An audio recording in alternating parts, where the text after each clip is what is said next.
Planning huge city expansions on the outskirts of cities is a challenge. Just building housing would result in ordinary suburbs with all their problems, since the rest of the city and all its amenities and opportunities are very far away already. Architects and designers needed to plan more than just blocks of flats, and they had to think about connections with the rest of the city. So today, let's explore what exactly makes a city expansion good urbanistically, and what was the reality of some Central European projects during the communist era. Welcome everyone back to Altengrad city in City Skylines, where we will return to the huge new planned modernist district made of prefabricated panel housing, where we will continue with the central area with a brand new urban train line, commerce and even some verticality.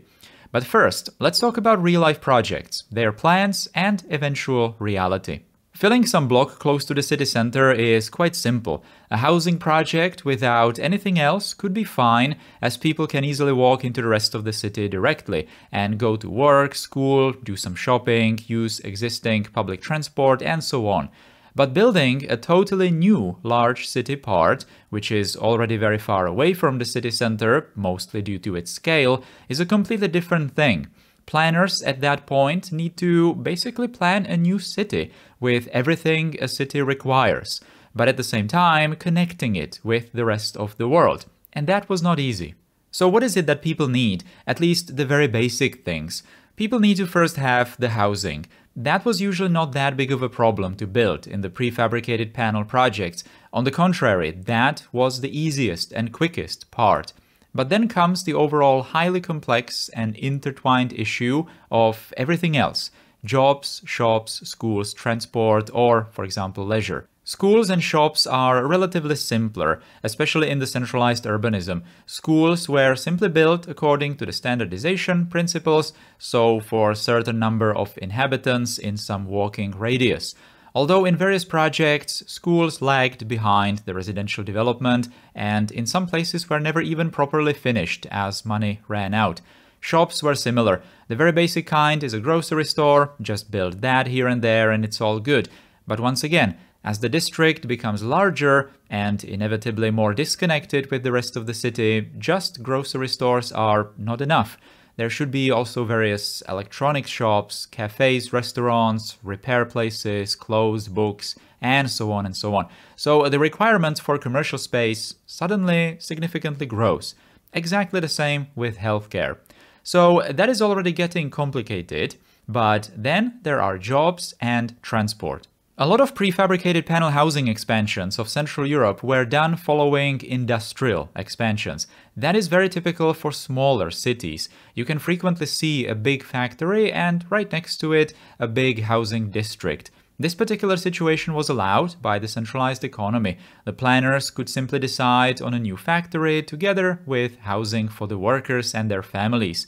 That was to certain degrees achieved for things like coal mines, steel mills, and similar large facilities, especially in those smaller cities where most workers worked in that one industrial zone, if not in one particular company. But there was also the other situation, more typical for larger cities, and that was the need to just solve a general housing shortage. Not necessarily to house workers of one factory, but just the general population working all around the city. And that, of course, leads to the transportation issue, as people need to move around. The topic of transportation is overall very complex, and I cannot possibly explain it fully in here. So let's just mention some food for thought to make it obvious how transportation is linked to absolutely everything else, and there probably isn't a universally good solution. Regardless of where people worked, the transport to and from the new expansion was needed anyway, as people would want to use the rest of the city. However, the nature of the transport heavily depends on the new expansion. How well equipped it is on its own, so people don't need to travel away for even basic stuff, but also whether or not it actually feels like a proper place to spend time in. And by the way, this is of course an overall issue of not just city expansions, but the city as a whole. So people require higher capacity transport if they cannot find what they're looking for where they live. But even if they did, It would never make transportation unnecessary, as it is impossible to satisfy 100% of needs of 100% of all citizens of that district inside that district. It's actually far away from it. So what kind of connections were made in real-life projects? Well, let's take a look at some and see it directly. This is the South City in Prague for like the 1000th time already in this series. The South City was, and still is, properly disconnected from the rest of the city because it's very far away from the center on the edges of Prague. And it is also a heavily residential district without many jobs, so its transport connections are absolutely crucial for the quality of life there. A highway goes right between its first and second part, which is somewhat well connected to the rest of the urban highways network, so car connectivity is okay. Public transport is mostly taken care of with a metro line, opened in 1980, 4 years after people moved in. But it is also one of its greatest drawbacks in a way, because the metro stations are placed poorly, which was even mentioned by the main architect of the district, who was not pleased with the final execution at all. First station only serves a tiny edge part and a bus terminal. Second station is probably the most convenient today, but only thanks to the huge mall right on top of it built recently.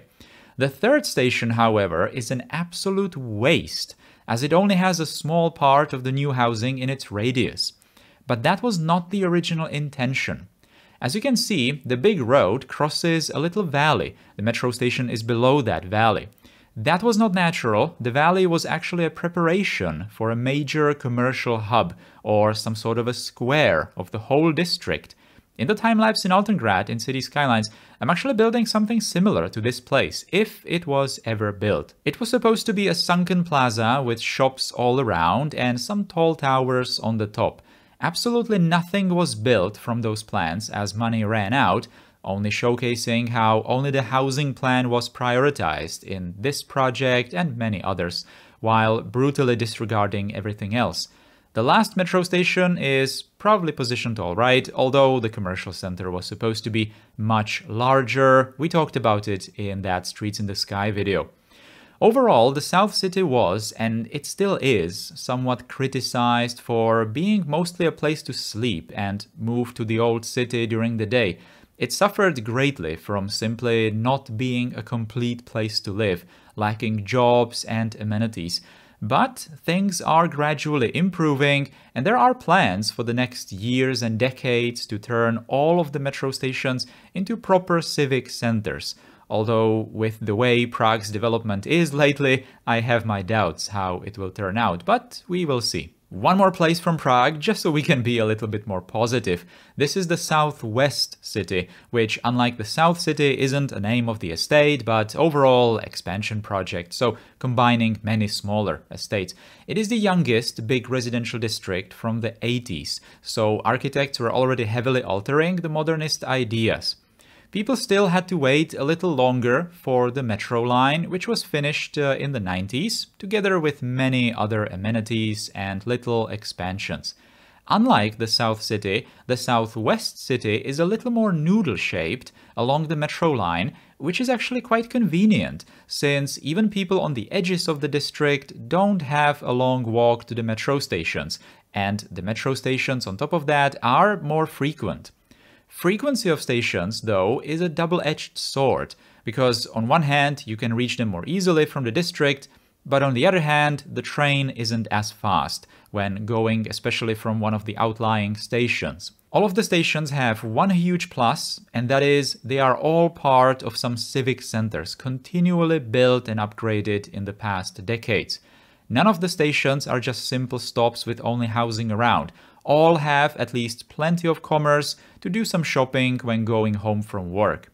From the huge residential districts, Southwest City is hands down urbanistically the best in Prague, in my opinion. Ursinów district in Warsaw, Poland, with its panel housing estate.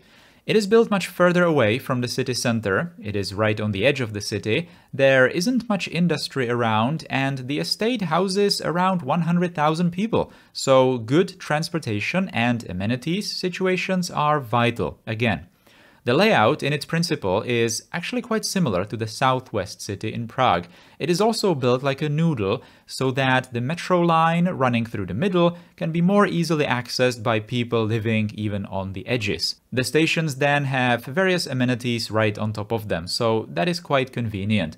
By the way, that somehow ties to the idea of a linear city, and in practice, we can see that there is some legit thought behind it.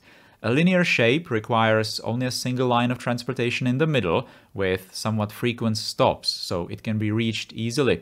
There is obviously the disadvantage, the very big disadvantage, that the last stations of the line are really far away from some city center. So there should be some balance, exactly like in here. Decide on some reasonable radius of station coverage and build the estate as wide as this radius. The South City in Prague is exactly not like that. It is built more round, so significant areas on the edges need to use buses to move closer to the metros, which is not ideal since it adds the transfer, plus it really doesn't feel good to use a bus to just move you closer to metro stations that are already at the ends of the lines. I experienced that every day when I was living in the north of Prague. The situation there was exactly the same, and it was pretty annoying. When I mentioned Bratislava in one of the previous videos, and I talked about its panel housing district of Petržalka, which is also the largest panel housing district in the whole Central Europe, you would probably think that it must have received some serious public transport. Surely those over 100,000 people could not be moved by buses only, right? Well, they were, and still mostly are. The district did count on a metro line right through the middle. The district was planned for it, and some parts were even built, but the whole Bratislava metro system idea was thrown in the bin eventually and never continued as money ran out. So the only option left was to somehow manage with buses. A quick look into the Bratislava Transportation Finder shows that the time it takes to get from some central areas of Petržalka into the old town, just across the river actually, is quite long. In the planned path of the metro, at least a tram line is being built, but very slowly. But unlike some districts in Prague, Petržalka did have an industrial zone right next door, so that did improve the situation, as the district was not just a hostel where everyone needed to reach the rest of the city every morning in overcrowded buses. Although that is still the reality of a lot of people anyway. But back in the day, it was even worse. Old television clips show interviews with tenants complaining about lack of amenities, basic shops, leisure, and so on. All those things were gradually added and improved later, and the whole place continues to evolve to this day, which is a common thing for most of the estates all around Europe. It is worth remembering that just because the place looks like an old communist panel estate, it doesn't mean it was built like this all at once 50 years ago. Some things were added or improved much later, and work still continues to this day. Petržalka also has a train station, although it does not seem to be all that useful, as Bratislava overall does not have frequent train stations, so trains cannot be used as viable urban railway option. Maybe just in some specific commute destinations. That is exactly the same in Prague. Some people could use the suburban train lines for inner city commute, but the system is overall not intended for that, yet. But urban railways are the specialty of German cities, the S-Bahn systems. So now we are going to see the major inspiration for the railway I'm building here in the game. This is Leipzig in Germany and its largest panel housing district. As you can see, the position of the district is somewhat similar to what we saw before. It is very much disconnected from the rest of the city, it's on the edges of the city, it's very big, and it doesn't have major employers nearby, so it must heavily rely on its transportation systems to bring people towards jobs and other amenities. The place is not a noodle anymore, but at the same time it doesn't rely only on a single line through the middle. It has 2 tram tracks cutting across and the urban railway. All 3 are parallel and all 3 are independent ways to reach the rest of the city. Trams, unlike trains, stop more frequently, so it's a little more common to not have every single stop surrounded by amenities. The railway stations, on the other hand, are of course bigger and more prominent, so their location reflects that in the district's layout and positions of amenities. Similarly to before, not all of the amenities were built initially, some are even from the 1990s, and some are apparently still missing. Unfortunately, the railway is a little inconvenient for going into the city center, as it does not go straight, but circles around the city, which makes the travel time to the city center, to the main train station, exactly the same as the trams. But the trams apparently go more frequently, so people use them more. Nearby city of Halle also has a very large panel housing estate, but the transportation here is quite different. Similarly to Bratislava, the old town of Halle was cut by an almost urban highway, which goes into this new part and continues into a major avenue through the middle. That is also where the only tram track goes. There is then an urban railway, but unlike before, this one goes perpendicularly into the district, so it crosses the tram line roughly in the center of the whole area. That is also where the main commercial and civic center of this district is. The railway, similarly to Leipzig, is probably a little useless to use it for commuting into the old town, as it circles around the whole city. Plus, the district here is so much closer to the old town compared to Leipzig, so trams reach it much quicker. However, just like I mentioned in the beginning, some housing estates were not meant to house workers from the older city, but from an industrial zone outside of the city entirely.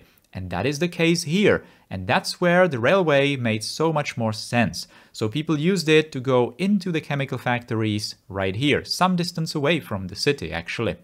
However, that created a somewhat clunky transportation situation, because there were two perpendicular directions, both running in the middle, while the district is roughly circle-shaped. So the edge areas, depending on where on the perimeter they were, had it either far to the trams, far to the trains, or far to both. Ideally, both trams and trains would be split to cover much more area, but that was not done, and this was actually not done in most of the areas. It was quite rare for some lines to be split to just cover larger ground. But more often than not, there was just that one line, and the edge areas were just out of luck, or had to rely on buses to move them closer to that central backbone. Anyway, we saw the different realities of transportation and amenities in various projects. The background theories were mostly similar all around Central Europe, as they all worked with the modernist principles. But somewhere the initial plans were followed, somewhere not, as money ran out. Some projects had flawed initial designs to begin with, some followed good plans and eventually turned out fine. But in all cases, it is more than clear that quality public transportation options equal to just good places to live. If you don't have the amenities at that place, then you at least need to be able to reach them elsewhere. Of course, ideally, the place should also have those amenities in some walking distance. No doubt about that. But let's now focus on the project that is happening here in the time-lapse. So when I first thought of this place, about the connections that it might have with the rest of the city, I immediately knew that I want to do something with railways. So this project that we are doing today was very much planned right from the beginning, although I was not exactly sure about the details, as always. So I was looking at some of those cities that we have seen in the introduction just a couple of minutes ago, and it was clear that we are going to inevitably have some similar geometry as Halle in Germany, because this railway is also going to arrive into this district somewhat perpendicularly to some main directions, let's say. So the main inspiration came from that. Although I also wanted to just not really copy it one-to-one, so I wanted to do something slightly similar. I guess the main inspiration from Halle is the fact that it's going to be Sunken railway, and the train station that we see over here is going to be, well, it's going to be sunken. It's kind of underground, like fully underground, not like in Leipzig, where it's kind of in a trench, but not very deep trench. So there needs to be, I mean, the roads that go over the tracks need to be like elevated. So that's not what we have here. Here we have a properly sunken railway in like a different floor. So that's exactly how it is in Halle. Although there is the train station, the main train station, which is completely covered. It kind of looks like a metro station, actually, even from back in the day. But, well, I don't want to cover it because it's trains. I want to see them move around. So I'm going to keep it open like this. By the way, I'm not really sure if I mentioned that before, but at the very least I wrote it in that FAQ comment with that overview video some time ago, I believe, or something. And I wrote that I don't want to build metros in Altengrad, and that still stands. That's already a closed matter for me. I really don't want to. So I just want to focus on trams and these kinds of urban railways because they are on the surface. I can see them. They are just so much more satisfying to build. And the city is not even that big, but I already mentioned that like a billion times before that I am considering Altengrad to be much bigger, but it has to be scaled down for city skylines because you cannot really build like a realistic European capital in the game anyway. But enough of that. Let's now focus on this particular project. So the inspirations came mostly from those two German cities that we have seen, from Halle a little bit more, and this commercial area that I'm building around it. That's kind of made up, although I took some inspiration, I already mentioned that, from the unfinished project in South City in Prague. So there also is like a sunken, or there was supposed to be a sunken commercial area, which was like a center of that district, but it was never built. It was not even started really. Well, I guess that little valley was excavated for it, but none of the buildings were built for it. Now, in here, I'm going to indicate, right here, I'm going to indicate something similar to that place in Prague. And that's going to be like an unfinished half of this entire commercial district or commercial block. Because I just want to indicate, even in here, even in Altengrad, that the city could have simply ran out of cash and was not able to complete these amenities places or these kinds of commercial civic centers and other services, unlike the housing, which would be prioritized.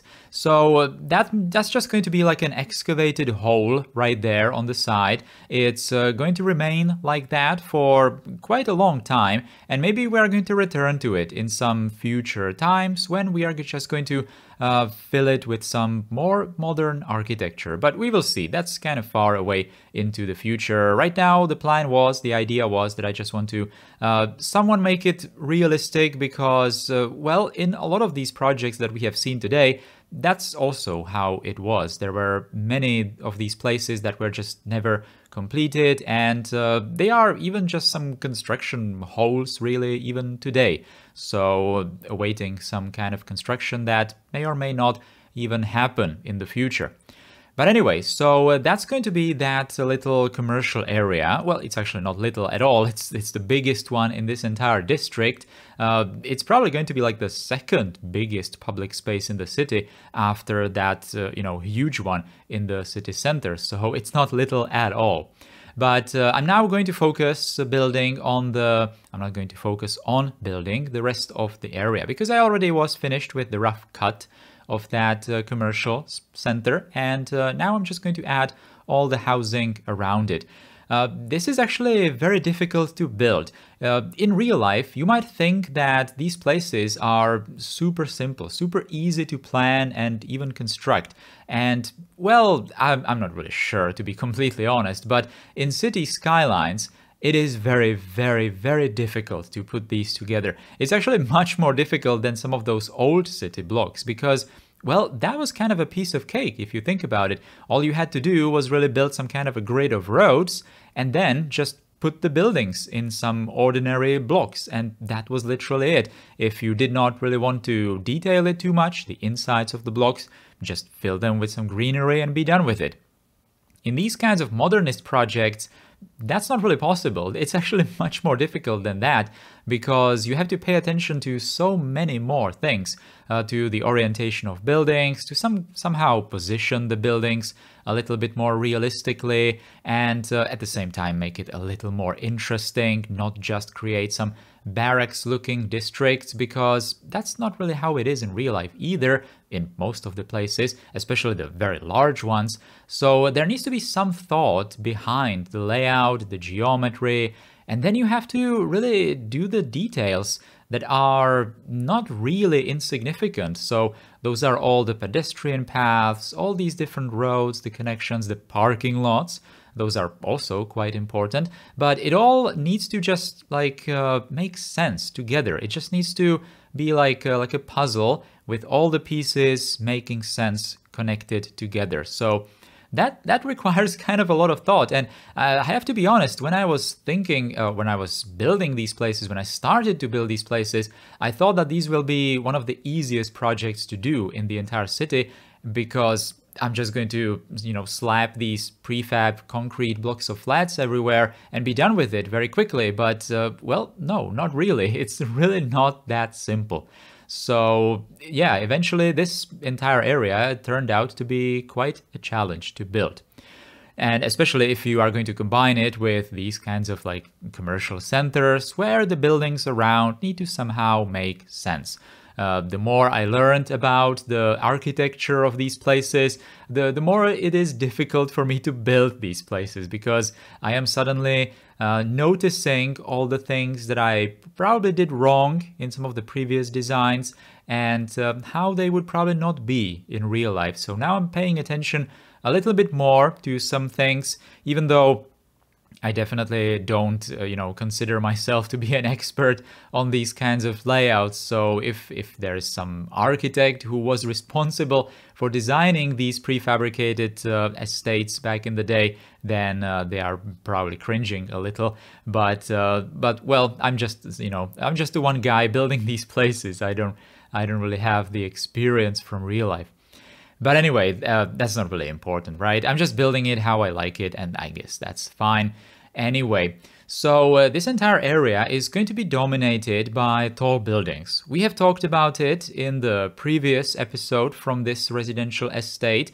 We talked about the geometric importance of some of the viewing angles, of some of the heights of the buildings, and the seemingly random nature of these kinds of elements. Although they were not random at all, there was actually some thought behind it. So that's also something that is necessary to pay attention to.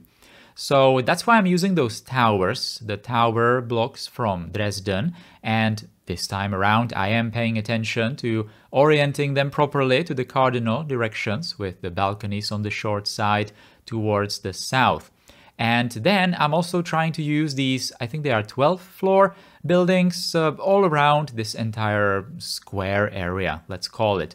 And also sprinkling these smaller towers here and there, everywhere I feel like it. So there is some variation between the shapes and sizes of the buildings, just like it would be in real life. Even though, like I mentioned before, I am probably making this place a little bit more varied than it would be in real life. I am, for example, combining several different prefab systems in here that would probably not meet in real life. I am combining Dresden's buildings, I already mentioned that. I believe that some of these very tall blocks are also from Berlin, some of them from Halle, Leipzig, and everywhere else Meister Monis built these from. I'm just using all of them. Oh yeah, and Frankfurt, the small Frankfurt, that's where the towers, the small towers are from. Right, so it's kind of a mix, this place, but yeah, like I said, I don't really want to build it all that uniform, even though it might be maybe a little bit more realistic. But at the same time, I am trying in this episode to actually tone it down and make it a little bit more similar between these different blocks. So I am, for example, heavily using these 45-degree angles on these lines of buildings. That is actually directly copied from Leipzig, I think, even for those taller buildings around that main avenue. So I'm going to be trying to have this kind of similar element in different parts of the estate, just so there is some common thing between the places, so it's not completely random. Like I, for example, did that first area in that previous episode from here, where I was inspired by Warsaw, one of the estates in Warsaw, which just looks completely different. So it doesn't exactly fit with the rest of the layout. But like I mentioned then, it might be that in the lore of Altengrad, this place was just built gradually in different kinds of projects. It was maybe assigned to different companies to design, and that just resulted in slightly different layouts in different blocks. So that's probably fine. That's justifiable. That's kind of how it happened in Prague, in South City as well. Although maybe not as strongly. But then again, this is Altengrad. This is just, you know, my little fictional city. So it's probably going to be fine. Anyway, enough of that, enough of talking about that. Let's now focus more on just completing this entire place. So when I was doing the research about the streets in the sky, I was also thinking that I'm going to apply that principle here in this residential estate. As we could have seen, even in the Streets in the Sky episode, but also today, there are some kind of elements of verticality in the residential districts. They are very subtle because these kinds of residential districts, they're just heavily focused on the residential blocks of flats and all the amenities and all the public buildings second. So there were very grandiose visions for these kinds of vertical spaces, streets in the sky and all of these, but rarely were they fully built like they were envisioned by the architects, because these places were supposed to provide the housing first and foremost. That was the top priority, and for the rest of the things, the money was just not really there. So that's why in the Eastern Bloc, we mostly see great examples of the streets in the sky, limited streets in the sky, mostly in the city centers or somewhere when we have some kind of more prominent looking projects, or around some squares and these kinds of places. It's kind of difficult to generalize it, but you probably get the idea, get what I mean. But anyway, in here, I just wanted to indicate that verticality anyway, just a little bit. And perhaps we might think that it was planned, much more extensive, but it was just never built, like in real life. So that's why I built, for example, that tiny little network of those elevated paths over the intersection not far from here, which is connected by an elevated path into this entire square. And the square itself, thanks to that sunken train station, also has some sort of verticality. It's not exactly like Streets in the Sky, it's the direct opposite, right? It's just like underpasses, so streets down below, you might call them, or something like that. I'm not exactly sure. But the idea of the separation between cars and people, and cars and trains in this case as well, that's obviously in here applied. Right, so I am doing the final detailing over here. By the way, as you can see, I decided that I'm going to heavily use these stairs in here. Let's just talk about that for a while, and apply the custom textures on some of the decorative elements around the edges of that sunken area, and overall just make it kind of concrete looking very heavily. I'm not going to detail it much more with some sort of greenery or, well, anything else really. I just wanted to look very gray, to make it look very concretey and almost a little brutalist, but not quite. It's just a modernist idea to do these kinds of things. And I'm just going to use these very, very plain looking planters and just put some flowers into them. I'm not necessarily saying that this place is going to stay like this forever, of course. So there is going to be plenty of opportunity to do something slightly different in the more modern decades. But we will just have to see, wait and see, right? Now, I'm also using all these custom roads, just like I did before, so I explained that in the previous episode. I have these custom roads that I quickly whipped up in the road editor. They're not exactly perfect, but they are perfect for my particular needs in this particular area and in some other places of the city. So I am able to do these custom intersections of all these bus bays and turning lanes, and all these different customizations that are really satisfying to do, I have to say. So there I, for example, did that big intersection that doesn't even have any sidewalks. That's why I built those overpasses over it.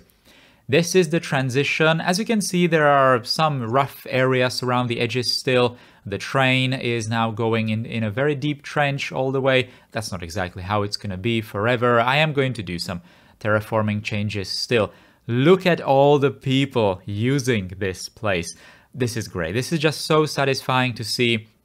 This train line was super necessary. Right now it runs directly between this place, the main station in the city, and the harbor town. Yeah, the train station right next to the harbor. So only these 3 stations, and people are heavily using that because it's moving people to the industry at the harbor as well, and of course through the main train station into the rest of the city. So that's a very, very convenient connections. I also downloaded new trains for this particular line. These are the HEV trains from Hungary, the suburban trains from 1960s, I believe. It's still running, by the way, today. Although in real life they are green, I just made them red because why not? Altengrad is just going to have slightly different color. They are made by Jopi in the workshop, so definitely check them out. They are very nice looking trains. Also, Jopi recently made some Icarus buses as well, so I am going to be using them in the city as well.